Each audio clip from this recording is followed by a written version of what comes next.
Hello everyone.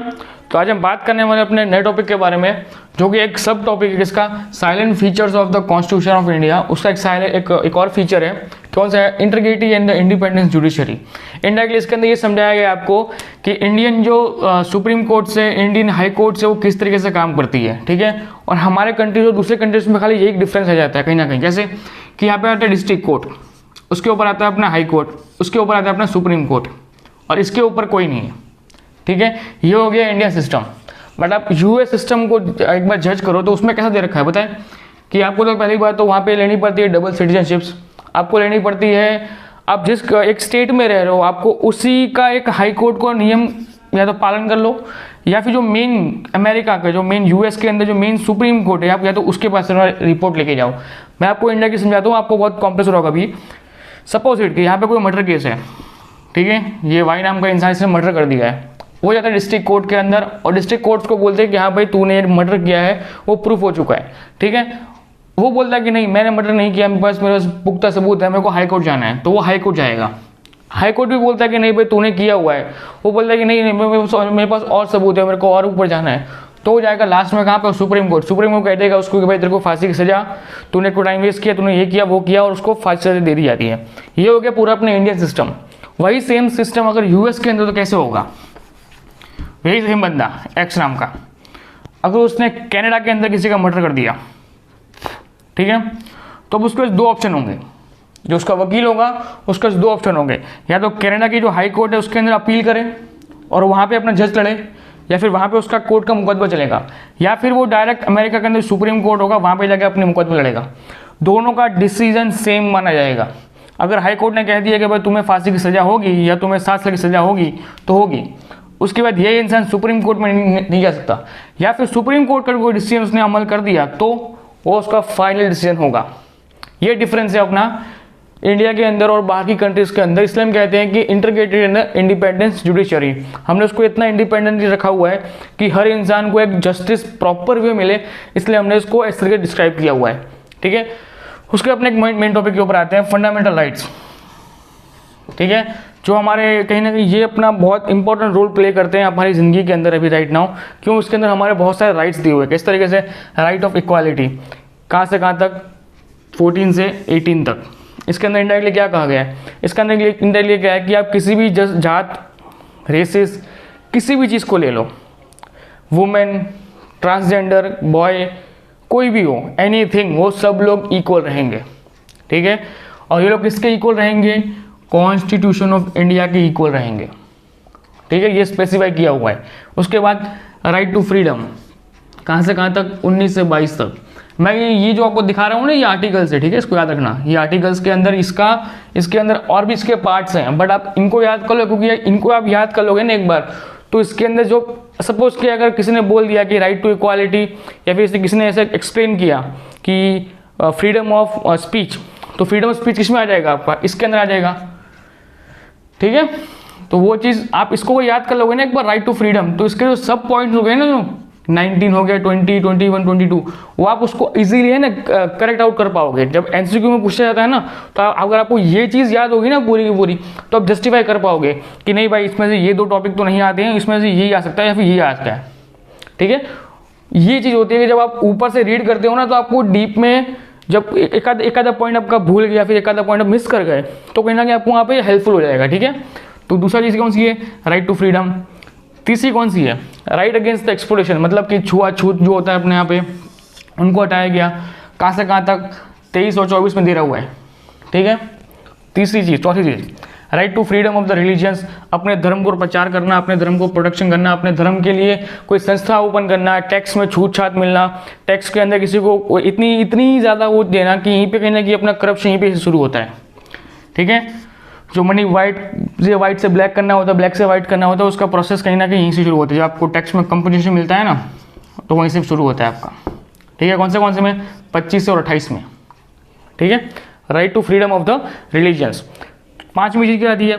Culture and educational rights, culture and educational rights, मतलब आप जिस जाति के हो, आप जिस धर्म को मानते हो, वो तो चीज़ अलग है, बट आपका एक स्पेसिफिक कल्चर होता है। जैसे कि राजस्थान के अंदर खुद का एक कल्चर है, तो वही सेम कल्चर गुजरात के अंदर नहीं होगा, वही सेम कल्चर मध्य प्रदेश के अंदर जो महाराष्ट्र के लोग हैं उनका कल्चर नहीं होगा, वही सेम कल्चर केरला के लोगों का नहीं होगा। तो सबको अपनी राइट दी गई है कि आप अपना कल्चर को प्रोटेक्ट कर सकते हो, उनका आप उनमें कोई चेंजेस करने आप खुद के चेंजेस कर सकते हो। दूसरी चीज़ कि एजुकेशनल राइट्स, कि आप अपने ही कल्चर को प्रमोट करने के लिए या फिर आप अपने ही कल्चर को आगे बढ़ाने के लिए भी आप वो चीज़ कर सकते हो, ठीक है, उनको बढ़ावा मिलने के लिए। तो वो चीज़ किसमें किसमें दे रखी है, 29 और 30 में दे रखी है। लास्ट चीज़ क्या है, कॉन्स्टिट्यूशन रेमेडीज, मतलब कि कुछ सुधारे करने हो, कुछ चेंजेस करने हो तो आप वो चीज़ कर सकते हो। किसमें दिए हुए हैं, 32 के अंदर। अब इसके अंदर एक और आर्टिकल था, कौन सा था, आर्टिकल नंबर 31, जो क्या था, राइट टू प्रॉपर्टी। क्या था, राइट टू प्रॉपर्टी। प्रॉपर्टी मतलब किसी भी जगह पर आपको रहने का वो एक फंडामेंटल राइट्स में बना दिया गया था कि अगर ये मेरी प्रॉपर्टी है तो उसको फंडामेंटल राइट्स के अंदर नहीं रखा जा सकता है। क्यों, वो उनके उस समय कुछ स्पेसिफिकेशन थे, कुछ चीज़ें उसमें दी हुई थी। क्यों, क्योंकि उस टाइम पे भारत के जो दो डिवाइडेशन हो रहे थे ना, यहाँ पाकिस्तान इंडिया बन रहा था ना, तो इस आर्टिकल का बहुत ज़्यादा दुरुपयोग हो रहा था इस जगह पे। क्यों, क्योंकि अगर आप फंडामेंटल राइट्स में किसी भी जगह डाल दोगे तो कहीं ना कहीं फंडामेंटल राइट्स को आप ओवरराइट नहीं कर सकते। आप इसके खिलाफ या इसके अंदर से कोई भी चीज़ आपकी हर्ट हो रही हो, आपके सेंटिमेंट्स हर्ट हो रहे हो, तो आप उसके खिलाफ सुप्रीम कोर्ट के अंदर पिटीशन दाखिल कर सकते हो, पिटीशन लाके डाल सकते हो। बट वही सेम केस में अगर प्रॉपर्टी केस आ जाता है तो अगर जस्ट इमेजिन करो कि अगर प्रॉपर्टी के इतने ज़्यादा केसेस आना शुरू हो जाएंगे, क्योंकि सिंपल सी बात है, आपको अगर थोड़ा इतिहास में रिवाइंड करो खुद को तो उस पीरियड में लेके जाओ अभी, कि जब रेड क्लिफ लाइन जब बनाई गई थी, जिस इंसान ने बनाई थी वो इंसान कभी इंडिया में आया नहीं है, ना वो इंसान कभी पाकिस्तान गया, ना उस इंसान ने कभी इंडिया की और पाकिस्तान बॉर्डर की सीमा देखी है। आपने उस इंसान को बुला के बोल दिया कि भाई तू लाइन खींच दे, और उस इंसान ने वही किया है। उस इंसान ने कुछ मैप को ऐसा रखा हुआ था, देखा, मार दिया। अब हुआ इसमें यही कि कुछ के मकान चले गए इस साइड और कुछ के अंगने चले गए पाकिस्तान की साइड, किसी के खेत रह गए हिंदुस्तान में, किसी के काम जो घर थे वो चले गए पाकिस्तान के अंदर। तो वहाँ बहुत ज़्यादा विड्रॉ होंगे, मतलब बहुत ज़्यादा कॉन्फ्लिक्ट हो गए इस जगह पे, ठीक है। कुछ लोगों ने आज भी, तुम देखते होगे न्यूज़ के अंदर कहीं ना कहीं देखते हो गया कि आज भी हिंदुस्तान की बॉर्डर के ऊपर ये चीज़ दी हुई है, ठीक है, कि बॉर्डर यहाँ पे है, उसका घर यहाँ पे, उसका खेत दोनों के बीच में डिवाइडेड है, राइट। और उनको प्रोटेक्ट कौन करती है, अपनी इंडियन आर्मी। तो ये हो जाए, और इसको हटाने के लिए क्या किया, राइट टू प्रॉपर्टी को हमने अमेंडमेंट 44 के अंतर्गत इसको हटा दिया, ठीक है। अब आओ अपने एक और चीज़ के ऊपर, किस चीज़ के ऊपर, कि जब 352 आर्टिकल 352 इसके अंदर क्या होता है कि नेशनल इमरजेंसी लगती है। अब एक और चीज़ याद कर लो, इस चीज़ को यहाँ से रिलेट कर लो, ठीक है। इमरजेंसी के टॉपिक ही पढ़ा रहा हूँ, ठीक है। फिर आपको जब इमरजेंसी का टॉपिक आएगा, जो हम आर्टिकल्स पढ़ेंगे 350, 351, 352 आर्टिकल्स पढ़ेंगे, तो मैं आपको उसमें डिटेल में बताऊंगा कि उसमें क्या क्या प्रावधान है, क्या क्या चेंजेस है। बट आप इनको याद करने के लिए एक चीज़ याद कर लो।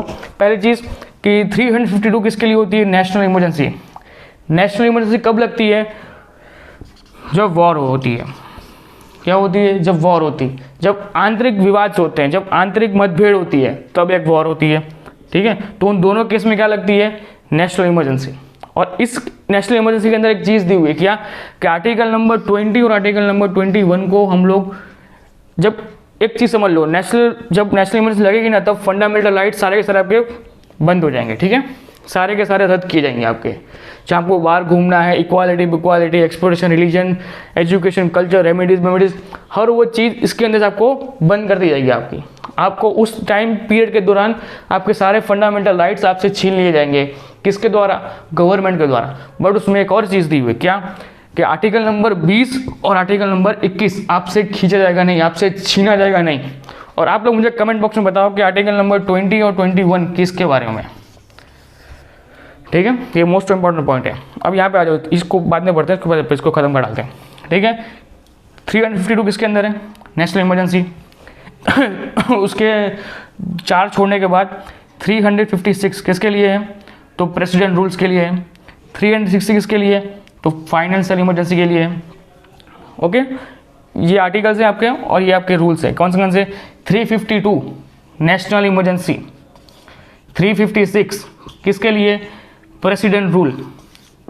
ओके, प्रेसिडेंट रूल वहाँ पे होता है कि जहाँ पे किसी भी राज्य तंत्र में या फिर किसी भी स्टेट के अंदर एक जो होता है कि एक रूल के हिसाब से चलना होता है, अगर वो रूल के हिसाब से नहीं चलते हैं तो अब तब लगती है 356 लगती है, जिसके अंदर प्रेसिडेंट का डायरेक्ट रूल होगा उसके अंदर। तीसरी चीज़ आती है 360 फाइनेंशियल इमरजेंसी। अब देखो जब कोरोना की सिचुएशन लास्ट जो फर्स्ट लॉकडाउन सुन लो, ठीक है, ये फर्स्ट लॉकडाउन लगा था तो कहीं ना कहीं 6, 7, 8 महीने में लोगों को लग रहा था कि कहीं ना कहीं ये आर्टिकल्स अमल में आ जाएगा। क्यों? क्योंकि उस टाइम पे फाइनेंशियल अपना इंडिया की जीडीपी थी वो माइनस में चल रही थी, तो लोगों को कहीं ना कहीं इफेक्ट हो रहा था कि कहीं अभी लगा देंगे, तो लगा ही नहीं, पर हम बच गए उस चीज़ से। फाइनेंशियल इमरजेंसी लगा देते हैं, ठीक है। जब इंडिया के पास फंड कम हो जाते हैं तो उनके पास अलग अलग जो नियम्स होते हैं, अलग अलग रूल्स होते हैं, जो हम आगे एकदम डिस्क्रिप्शन में पढ़ेंगे, उसको डिटेल में पढ़ेंगे उस चीज़ को। अभी आप इतना समझ लो कि भाई 3 आर्टिकल्स हैं इमरजेंसी के लिए, 352, 356 और 360, ठीक है, इसको याद रखना आप। अब आ जाओ फिर से अपने यहाँ पे directive principle of the state policies. क्या है directive principle of the state policies? इनका मेन काम क्या है पता है आपको? इनका मेन काम है कि इनको सोशल और इकोनॉमिक डेमोक्रेसी मिलेगी। मतलब अगर आपको किसी स्टेट को सोशली डेवलप करना है तो आप अपने नियम बना सकते हो, आपके अंदर जो आपको चेंजेस करने हैं आप चेंजेस कर सकते हो। दूसरी चीज़, आप इकोनॉमिकली आपको जो कुछ भी बेनिफिट चाहिए, आपको जितना भी फंड चाहिए, जितना भी आपको उसमें उसके स्टेट के जितना भी डेवलपमेंट करना है, हम आपको आँख बंद करके वो कह सकते हैं आपको फंड देंगे। आपको उसके ऊपर पीछे मुड़ के देखने की ज़रूरत नहीं है, इस हद तक उनको दिया जाता है पावर्स। अब इनको रखा गया हमने पार्ट 4 के अंदर, और पार्ट 4 को हमने 3 जगह से डिवाइड किया, ठीक है। ये हो गया पूरा पार्ट 4, जिसके अंदर आपका आ जाएगा direct principle of the state policies, ठीक है। उसको हमने डिवाइड किया सोशल और इकोनॉमिक डेमोक्रेसी के अंदर, कि आप उनको ये फ्रीडम दो कि आप उनके जो धर्म है, उनको जो पैसा चाहिए, उनको जिस तरीके से डेवलपमेंट चाहिए, वो सारा उनको फंड प्रोवाइड किया जाए और किसी भी तरीके से उस स्टेट को आगे बढ़ाया जाए और आगे भी डेवलप किया जाए, ठीक है। तो कहीं ना कहीं हमारे आज भी जितने 28-29 स्टेट्स हैं वो भी कहीं ना कहीं पूरे डेवलप्ड है। उसका मेन रीज़न कहीं ना कहीं यह पार्ट 4 ही है, ठीक है। और हाँ, एक चीज़ और है कि पार्ट 4 का बहुत जगह मिसयूज़ किया गया है, ठीक है। इसलिए इसमें एक और प्रावधान दिया गया था। क्या दिया गया था कि फंडामेंटल राइट्स और डायरेक्ट प्रिंसिपल्स दोनों को इक्वल रखा जाएगा। क्यों? क्योंकि लोग इसको भूलते जा रहे थे। देखिए, अगर आप कभी फंडामेंटल राइट्स का इतिहास में पढ़ेंगे तो उसमें लिखा हुआ है कि लोग फंडामेंटल राइट्स को बहुत ओवर रूल कर रहे थे, इनको भूलते जा रहे थे।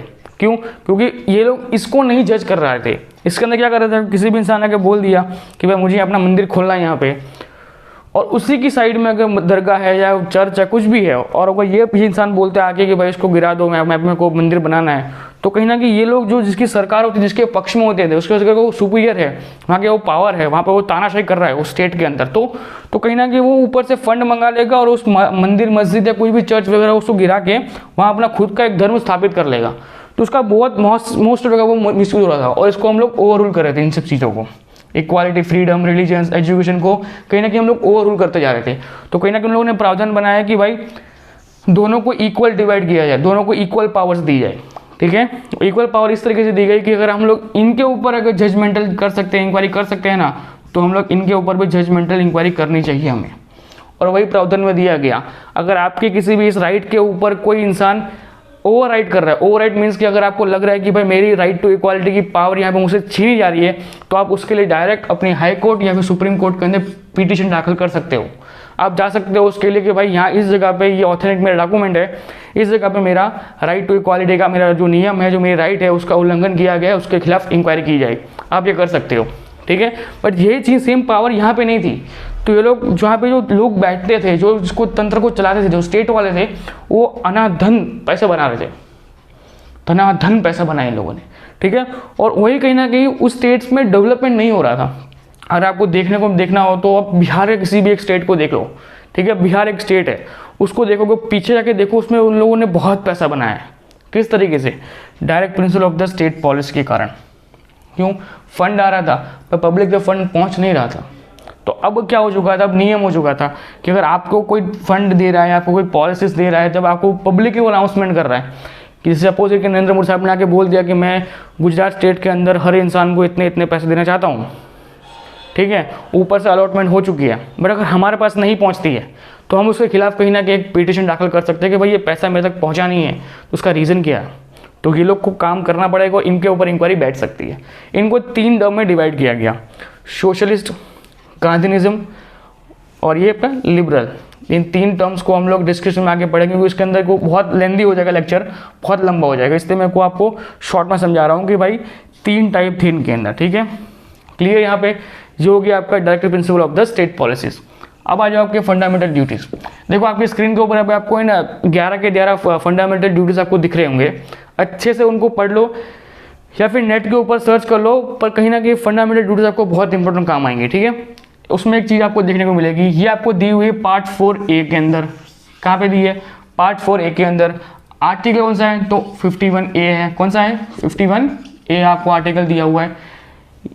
कौन सी कमेटी ने इसको एक कह सकते हैं भलामण की थी या इसको सजेस्ट किया था? तो किसने किया था? तो सोरेन सिंह कमेटी।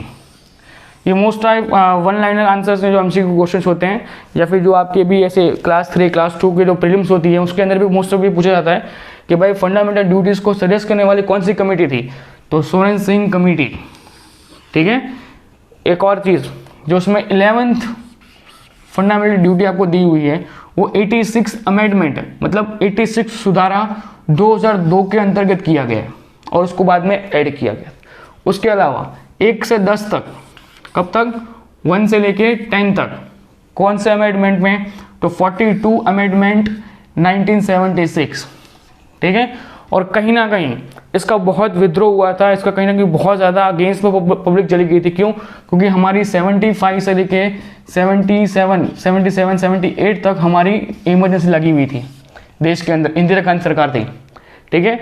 और उस टाइम पे अगर आप ऐसी चीज़ को लेके आ रहे हो जिसके अंदर देश के कहीं ना कहीं बहुत सारे धर्मों को और बहुत सारी चीज़ों को आपने इंक्लूड एक जगह करके रख दिया है, क्योंकि फंडामेंटल ड्यूटीज बहुत बड़ी नहीं है, पर आप उनको डिटेल में पढ़ोगे तो लॉयर्स ने उसको इस तरीके से क्रिएट किया गया, उस तरीके से बनाया है कि आपकी बहुत सारी टर्म्स को उसके अंदर इंक्लूड कर दिया इनडायरेक्टली, ठीक है। तो लोगों ने इसका विद्रोह किया था कि भाई इतनी बड़ी चीज़ को आप इमरजेंसी के टाइम पे बाहर निकाल रहे हो तो क्यों कर रहे हो? जब देश शांति से चलेगा तब इसको भी डिस्कशन करेंगे और डिस्कशन करने के बाद हमको इसको अमल करना है कि नहीं करना हम उसमें डिस्कशन कर लेंगे बाद में।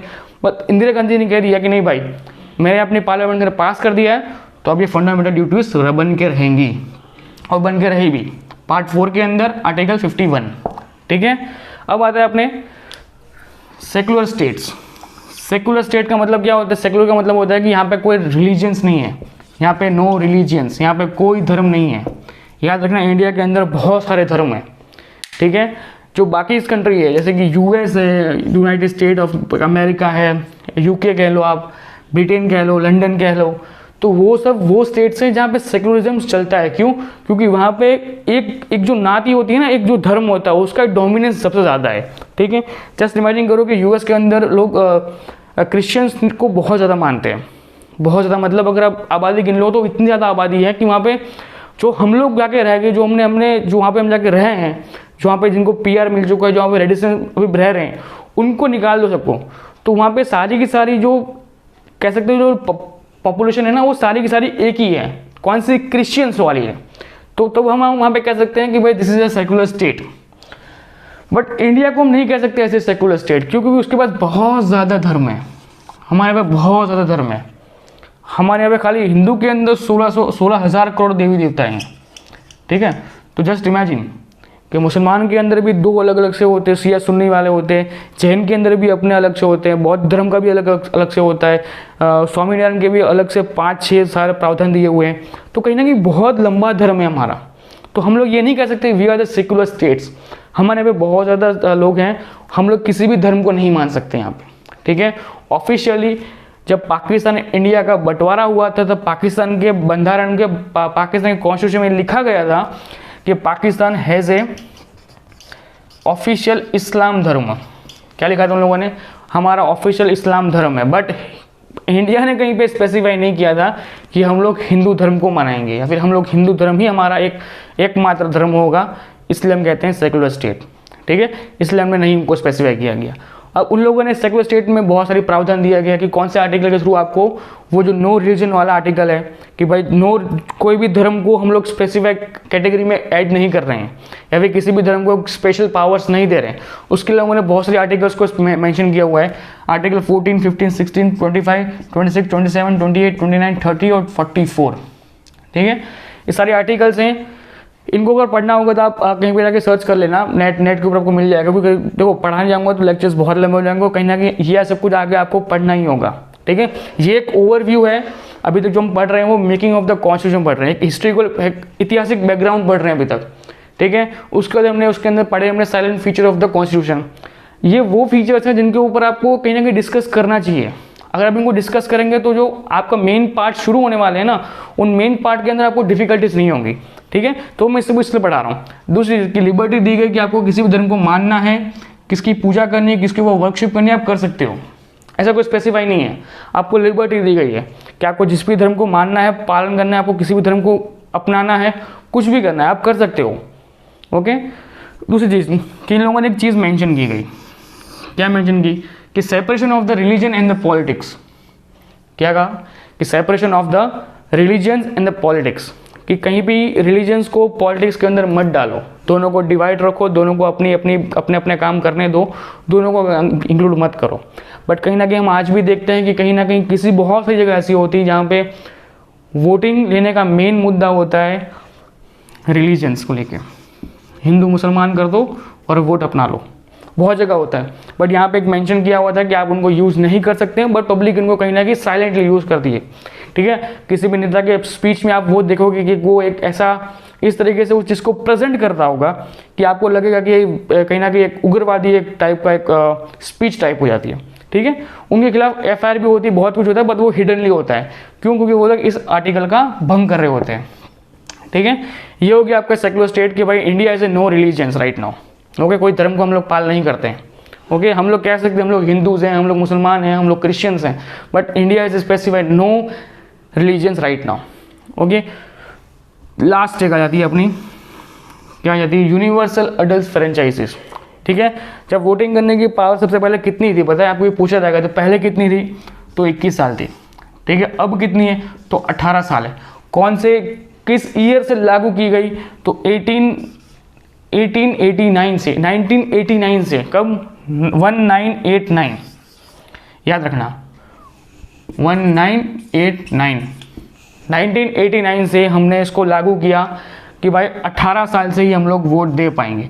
और उसके लिए हमने कौन सा अमेंडमेंट किया, हमने उसके लिए लेके आए 61th अमेंडमेंट 1988। एक ऐसा प्रावधान लेके आए जिसके अंदर से हमने ये इसको निकाल दिया, एक सुधारा किया हमने कि 61th सुधारा किसके लिए था, तो वोटिंग के लिए था, ठीक है। कौन से ईयर में था, तो 1988 में था, ठीक है। उस सुधारे को हमने यहाँ किया, उसको अमल में हमने लाया 1 साल के बाद, और तब हमने कह दिया कि भाई 18 साल से हम लोग वोटिंग की पावर हमको दी जाएगी। अब आप कंपेयर करो ना, तो कहीं ना कहीं इसके ऊपर ही बहुत ज़्यादा विवाद हुए थे, बहुत ज़्यादा विवाद हुए थे। क्यों? क्योंकि आप जस्ट इमेजिन करो कि जो आपको सिंपल एक एग्जांपल देता हूँ कि अमेरिका, वो आज़ाद हमसे बहुत पहले हो चुका था, बहुत पहले इन सेंस कि जब हम लोग के पास राजा रजवाड़े थे ना, तब उनके पास वो लोग स्वतंत्र देश बन चुके थे, उनके पास उनका खुद का कॉन्स्टिट्यूशन था, उनके पास उनकी खुद की लॉ बुक थी, वो उस हद तक हमसे आगे थे, ठीक है। फिर भी वहाँ पे यूनिवर्सल वोटिंग रो कब आया पता है, 1920 में आया। कब आया? 1920 में आया। और हमको आज़ाद हुए कुछ 30 साल हुए थे, 30 साल आसपास, 30-40 साल गिन लो आसपास, और हमने सीधा ये डाल दिया, और आज हम उसको फ़ायदा उठाते हैं। और आज हमारे पास इसकी एक कह सकते हैं कि हमारे पास एक अडल्ट पावर है कि हम लोग किसी भी सरकार को गिरा या किसी सरकार को चलाना वो हमारे हाथ में होता है। आज का यूथ चाहे ना तो किसी भी सरकार को गिरा सकता है, और आज का यूथ चाहे ना तो किसी सरकार को बनने से रोक भी सकता है, ठीक है। दोनों सेंटेंसेस एक है, बट रहना, गिराना और रखना तीनों चीज़ अलग है, ठीक है। हाँ, ये अलग बात है कि आप दबाओ किसी बटन को, वोट किसी और को जाए, ओके। वो हम कभी आगे बात करेंगे शांति से, ठीक है। तो समझ गए आप लोग कि यूनिवर्सल अडल्ट लॉ फ्रेंचाइज हमने कब अपनाई थी, 1989 के अंदर हमने अपनाई थी। 18 साल की वोटिंग पावर हमको तब से दी गई थी। अब आ जाए अपने सिंगल सिटीजनशिप्स। कि भाई भारत के अंदर एक ही सिटीजनशिप रहेगी, ऐसा नहीं कि फेडरल रहेगी कि आपको गुजरात की और मध्य प्रदेश की मेंबरशिप या फिर कैसे सिटीजनशिप आपको अलग से लेनी होगी और इंडिया की आप ऑलरेडी सिटीजनशिप रहोगे, जिस तरीके से यूएस के अंदर होता है। यूएस के अंदर क्या होता है, यूएस के अंदर सिंपल सी कॉमन सेंस आती है कि यूएस का सिटीजन यूएस का तो होगा, और उसके अलावा अगर वो कनाडा में रहता है या फ्लोरिडा में रहता है या कहीं भी लगता है, ऑक्टा में रहता है, कहीं पे भी रहता है, तो उसको उस स्पेसिफाइड स्टेट्स की भी एक अलग से सिटीजनशिप लेनी होगी। ठीक है, अपने यहाँ पे ऐसा नहीं है। अगर सपोज इट कि अगर मैं रहता हूँ गुजरात के अंदर, ठीक है, तो ऐसा नहीं है कि मुझे गुजरात की भी एक सिटीजनशिप लेनी होगी और बाद में मुझे इंडिया की भी लेनी होगी। ठीक है, इसलिए हम कहते हैं कि single citizenship for the Indians, कि इंडिया के अंदर एक ही सिटीजनशिप होती है, वो है पूरी इंडिया की, और वो सिंगल इंडियन इंसान गिनाता है। ठीक है, दूसरी चीज़ कि हमारे यहाँ पे बहुत सारी बॉडीज ऐसी हैं जो इंडिपेंडेंट है। इंडिपेंडेंस बॉडी को हमने इसलिए मेंशन किया हुआ है क्योंकि ये वो बॉडीज है जिनके ऊपर इनडायरेक्टली किसी का हक नहीं है, इनडायरेक्टली किसी का कह सकते किसी की पावर्स नहीं चलती इनके ऊपर। ठीक है, बाकी आप पूरे पार्लियामेंट हाउस को देख लो तो कहीं ना कहीं वो डायरेक्टली और इनडायरेक्टली कहीं ना कहीं एक दूसरे के मिलजुल हैं और उनकी एक दूसरे की पावर्स कहीं ना कहीं क्लैश होती हैं। ठीक है, अब लोकसभा देख लो, राज्यसभा देख लो, तो लोकसभा के अंदर कोई बिल पास हो गया तो राज्यसभा को बिल पास करना पड़ता है, ऐसा प्रावधान दिया हुआ है। ठीक है, तो बहुत सारी चीज़ों ऐसे में वो लोग बंधे हुए हैं, बट ये कुछ 4 ऐसी बॉडीज जिनको इंडिपेंडेंट रखा गया, जिनको कहा गया कि आप लोगों को किसी का प्रेशर नहीं झेलना है, आपको जो करना आप कर सकते हो, आपके ऊपर किसी भी रोक टोक नहीं होगी। तो कौन सी 4 बॉडी है? पहली है इलेक्शन कमीशन। इलेक्शन कमीशन क्या होता है? जिसके अंदर पूरे देश के सारे इलेक्शंस को हम लोग करवा सकते हैं। अब देखो, सेंट्रल का इलेक्शन कमीशन अलग होता है, जो पार्लियामेंट के कुछ जो होते हैं, वाइस प्रेसिडेंट का इलेक्शन हो गया, प्रेसिडेंट का इलेक्शन हो गया, पार्लियामेंट हाउस के लोकसभा राज्यसभा के मेंबर्स इलेक्शन हो गया, उन लोगों को वो अलग से इलेक्शन कमिश्नर पर्सनली जज करता है, उसके अलग से कमेटी बनी होती है, उसके अलग से कुछ मेंबर्स होते हैं जो उस चीज़ को, उस क्राइटेरिया को जज करते हैं। ठीक है, या फिर उसमें से एक कुछ भी लूप होल्स होता है, कुछ भी होता है, उसको हम ढूंढ सकते हैं वो कौन सा काम करता है, तो इलेक्शन कमीशन होता है। आपको याद होगा तो बहुत साल पहले एक आया था कि भाई ईवीएम मशीन का हैक हो रहा था, जो ईवीएम मशीन है उसके अंदर हैक हो रहा था कि भाई हम लोग किसी भी बटन को दबा रहे हैं और वो वोटिंग हमारा एक ही इंसान को जा रहा है। ठीक है, इनफैक्ट एक महाराष्ट्र के अंदर एक केस भी ऐसा आया था, जिसके अंदर उस केस में क्या हुआ था पता है? एक इंसान ने एक म्यूनसिपल कॉर्पोरेशन का इलेक्शन होता है ना, उसके लिए वो स्टैंड हुआ था। ठीक है, उसने खुद ये अपना ऑफिशियल स्टेटमेंट दिया है कि भाई मैंने खुद को एक वोट दिया हुआ है। क्या कहा है?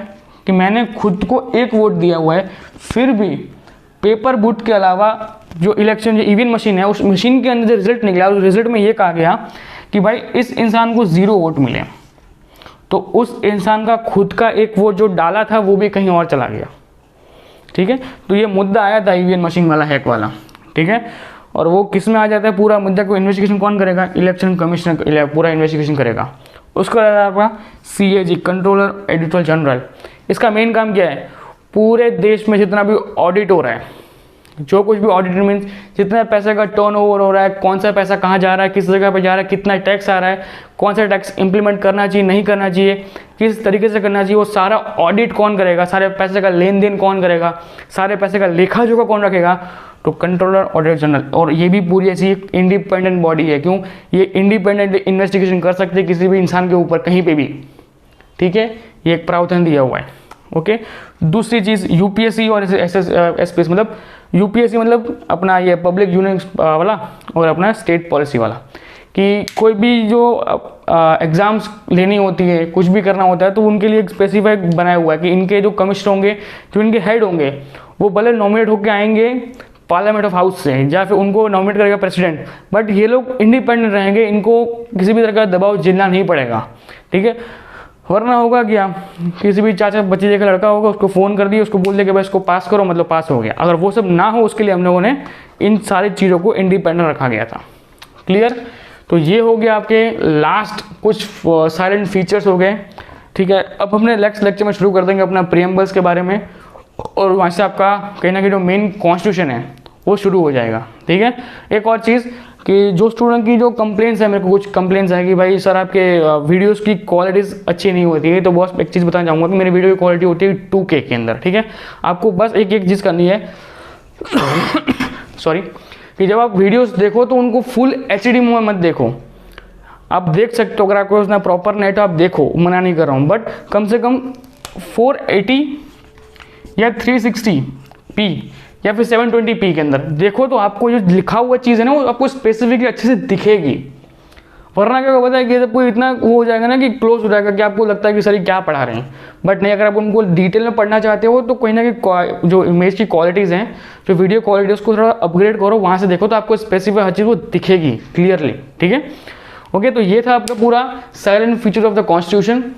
इसके अंदर आपने हमारे ये सारे पॉइंट्स हमने आपको पढ़ा दिए मैंने आपको अभी तक, और इसके अंदर हम लोग पढ़ने वाले कहीं ना कहीं हमारा नेक्स्ट टॉपिक जो होगा प्रीएम्बल्स के बारे में। अगर मैं देखता हूँ तो एक टॉपिक हमने बहुत पहले पढ़ाया था मैंने आपको, क्रिटिसिज्म ऑफ द कॉन्स्टिट्यूशन। उसके भी कुछ टॉपिक रह जाते हैं, बट मैं सोच रहा हूँ कि अगर उन्हें अभी पढ़ाऊँगा तो जो बच्चे तैयारी कर रहे हैं क्लास 3, क्लास 1, 2 की, जो उनको उनके जो रिकमेंडेशन अभी है कि सर अब कॉन्स्टिट्यूशन का पार्ट 1 से शुरू करो जिससे हमको हमारा बेनिफिट होगा उस चीज़ को लेके, तो मैं उस चीज़ को स्किप कर रहा हूँ। अगर पढ़ना होगा तो मैं लास्ट में जब कॉन्स्टिट्यूशन खत्म हो जाएगा तो हम लोग जो क्रिटिसिज्म हमारे कुछ पॉइंट्स हैं हम उनको लास्ट में उनको पढ़ा दूंगा उस चीज़ को लेकर। ठीक है, तो इतना कुछ टेंशन मत लेना कि सर ने कुछ लक्ष्य ने कुछ पॉइंट्स को छोड़ दिया है, तो वो छोड़ूंगा नहीं मैं, कहीं ना कहीं मैं उनको बाद में कवर कर लूँगा। बट इस महीने के या फिर जो हमारे कुछ 40 या फिर 30 लेक्चर्स आसपास होंगे तब तक मेरा यही प्लान है कि मैं सारा कॉन्स्टिट्यूशन आपका पूरा खत्म कर दूँ। ठीक है, तो मिलते हैं नेक्स्ट लेक्चर में। जय हिंद।